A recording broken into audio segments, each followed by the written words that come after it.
Inked in blood, best scene.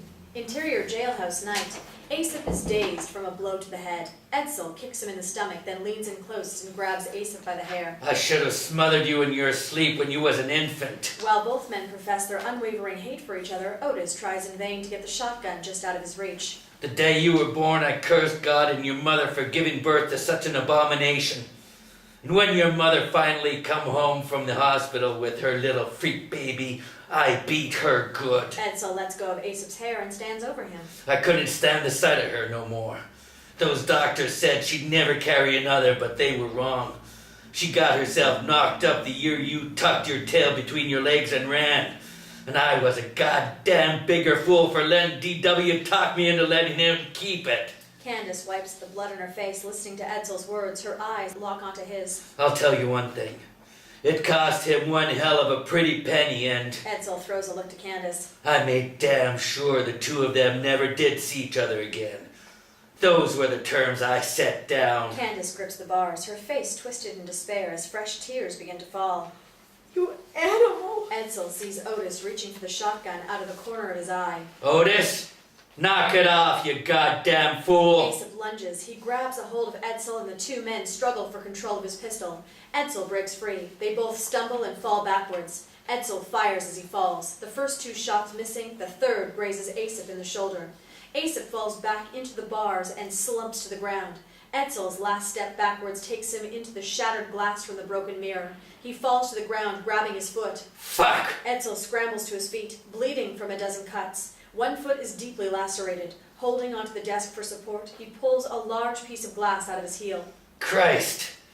You've caused nothing but misery in my fucking life since the day you were born! Edsall limps to Aesop, leaving a trail of blood behind him. He grabs one of the legs from the broken chair and stuffs the pistol into his waistband.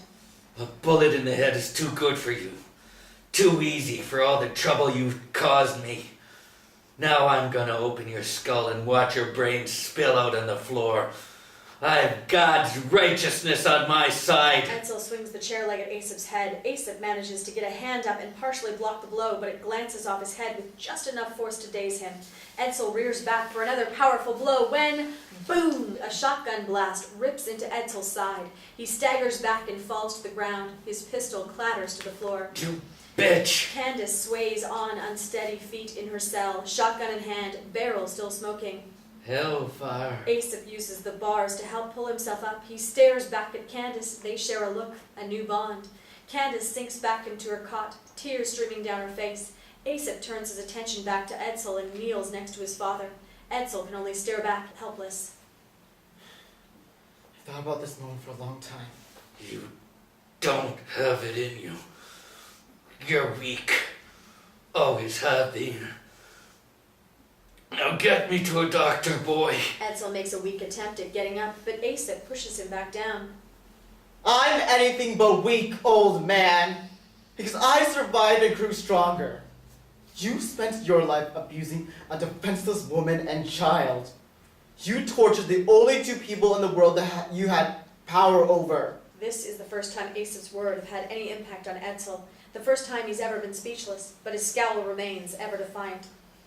For a long time, I actually believed everything you said about me. That I deserved what you did and how you treated me. Aesop looks away, emotions in bed deep. He won't let his father see any sign of weakness. Aesop's eyes go cold. He refocuses on Edsall. After today, everything changes. I won't let the past control me anymore. I'm letting go of the hate, and the pain, and the nightmares. Edsall laughs weakly, coughing up blood.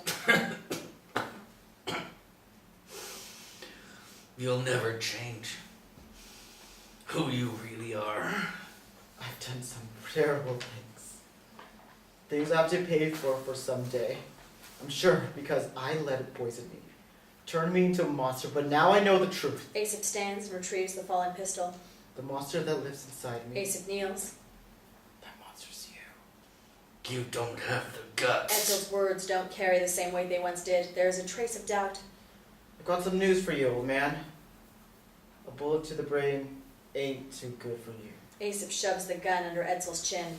This is for my mother. A deafening blast. The muzzle flash explodes like a bolt of lightning, and Aesop's face is splattered with his father's blood.